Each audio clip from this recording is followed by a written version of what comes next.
বান্দাকে জান্নাত এবং জাহান্নামের মাঝখানে রেখে দাও।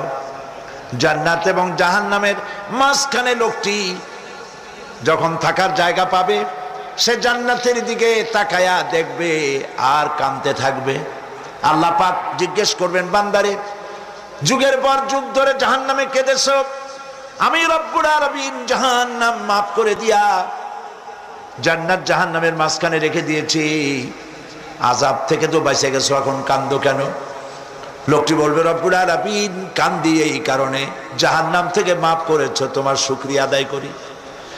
জান্নাত তো আমার কপালে নাই, কিসমতে নাই, কিন্তু জান্নাত আমি এখান থেকে দেখতে পাচ্ছি, জান্নাতের সুঘ্রাণ আমার নাকে আসতেছে, কপালে নাই যাওয়ার। আমি কাঁদি এই জন্য, তুমি যদি মেহেরবানি করে আমাকে জান্নাতের দরজার কাছে একটু দাঁড় করায় দিতা, প্রাণ ভরে তোমার জান্নাতের দৃশ্য